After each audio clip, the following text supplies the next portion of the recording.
If Mark Martin misses it, he goes from boom, no chance of the championship. If he makes it, goes vaults to the top seed. It's very interesting. Well, that's why I even people will talk about Stewart's leading them into the chase. If Stewart doesn't have 4 wins, as far as I'm concerned, he's not leading them into the chase. The guy with the most wins is leading them into the chase because he will be the point leader after Richmond. I don't care what they were exactly after the race, because once the race ends, they get reset instantly. You know what's funny? Yeah, you know what's funny? The only guy I can think of that will actually kind of stay-ish where he is Johnson. Johnson will probably he will be around there. I mean, Stewart will too. The only thing Johnson gains is 300 points. Yeah, Stewart. It'll be Martin, Stewart, Johnson, Kenseth, and then Gordon's gonna hurt. Hamlin, Kurt Busch, and Kane, and then looks like Edwards. How do they break? How do they break ties? I'm pretty sure it comes. Well, it's either I'm doing it by who's ever higher up right now. It's either that or it's top. Places. It's top 5s, top 10s, kind of thing. I would think there has to be something for being where you are right now, though. So that would be your tiebreaker, I would think. That's why I put Stewart in front of Johnson. Meaning the example of that, or all the guys with 1 win, Gordon would be at the top. Mm-hmm. Yeah, that's why I put Gordon and then Kurt Busch, or Hamlin, then Kurt Busch. Jeff Gordon really should go. He really needs another win.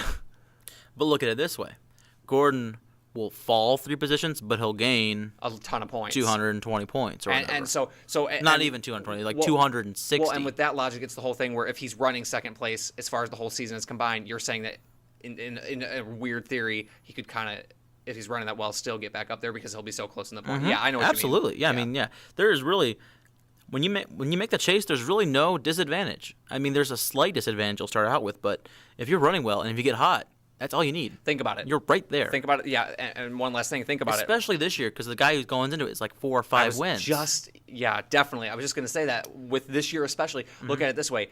If you're Montoya, you'll drop to 9th or 10th or whatever. You're going to be, if it stays this way with the leader guy, you're going to be 40 points behind him. Yeah, and that's unless somebody goes on a roll here the next 3 races or Martin wins another one. Basically. Well, then still it's only 50. Yeah, if Martin wins another one, it's 50. If Martin doesn't and Stewart wins a couple more, then it's 50. I mean, still, yeah. Whereas last year it was 8. So it was 80 points behind, or if you didn't have a win, you were 80 points behind him, which is. I don't remember who won in the chase last year without any wins. I'm sure there were a few. Biffle did. Gordon did. Biffle did. Stewart did. Those were the 3 main ones. I think Kenseth did.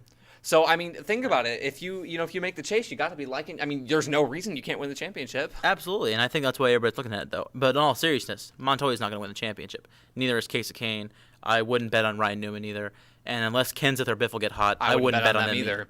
Biffle's the only one that I see besides Martin, who's that lower right now, that I could see making a run. Well, I wouldn't bet on somebody like Kurt Busch right now either.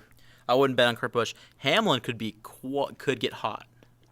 Yeah. Hamlin could, because he's right there and he's been very quiet. If Mark Martin makes the chase, by far and away, it benefits him, not just because of the points lead, but all those points he makes up. And except for being a little inconsistent, could really.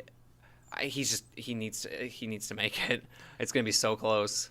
I'm kind of with Kyle on this. I would like to see what NASCAR would do if he misses, because you got to believe there's going to be some sort of knee-jerk reaction. I kind of hope not, but I mean, there probably would be some sort of, even if it's a minor tweak. Personally, I can't wait for them to open it up to wherever juniors and points. Well, the only thing I can possibly think of would be if you get a certain number of wins, you're guaranteed a seed. Fan vote. Open up for a fan vote. Well, I'm talking about for Martin. I was talking about for Martin. Well, he could still win the fan vote. I mean, probably not, but he could still win it.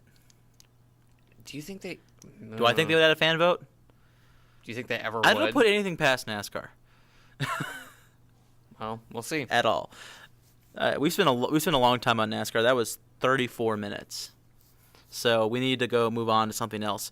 The biggest news in the NFL right now, by far, is that Michael Vick has landed somewhere, and he landed with Philadelphia.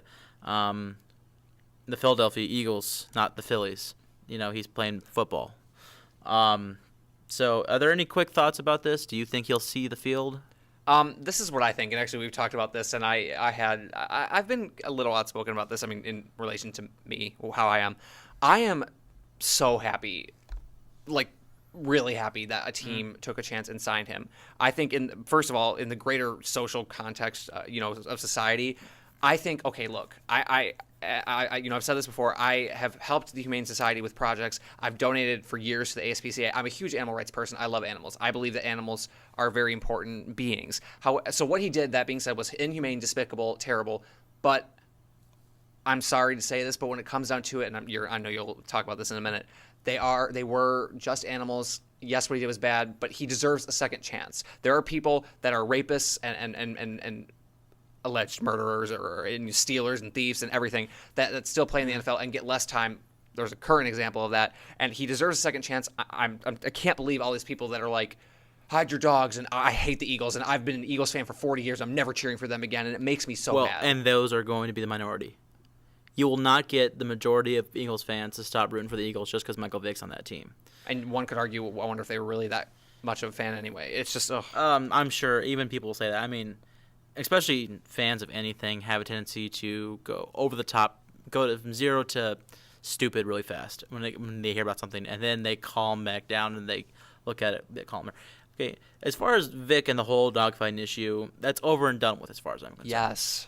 And I mean, even right now, this is all I'm going to say about it. It's over. He served his time. It's done. I'm not talking about that anymore. I'm talking about him on the Eagles. He is eligible.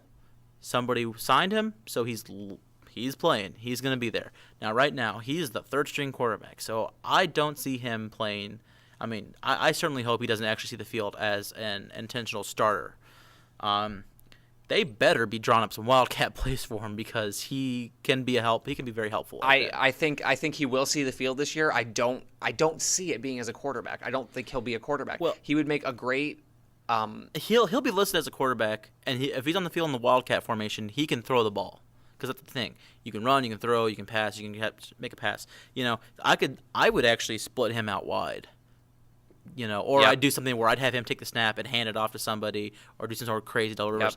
Yep. I mean, come on, guys, let's get creative here. Andy Reid, drop something cool for him to do, because this guy's got a skill set as far as this athleticism combined with the fact that he is more accurate than most players in the NFL.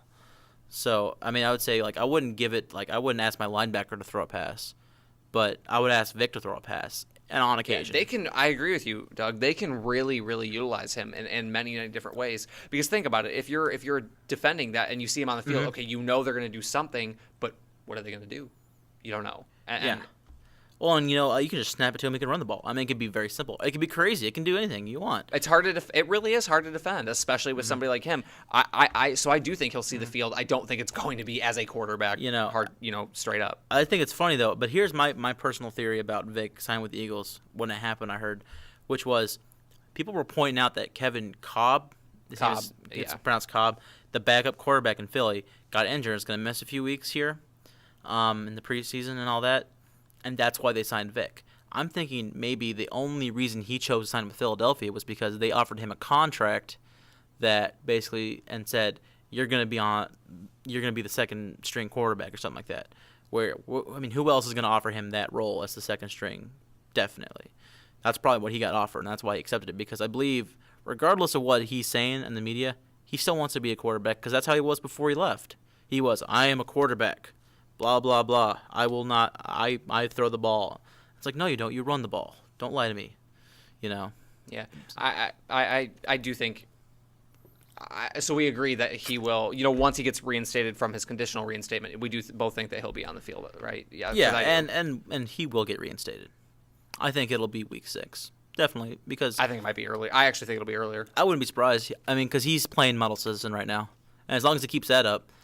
He's doing a better job than Pac-Man was last year. And I'll say this, what's interesting?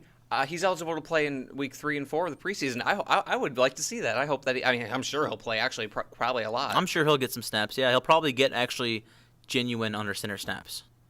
But, I never cared to watch him play that because before. That being usually the second and third strings play, and he would be that. So he'll probably, McNabb absolutely. At that point will probably play his 1 or 2 series, and then Vic will probably be in because Cobb's injured.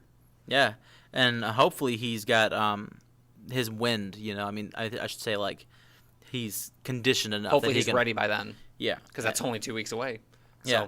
But why can't he play this weekend? I don't know. Part of the conditional reinstatement was when they conditionally reinstated him back, whenever it was, he could start working out with the team, but for whatever reason, he was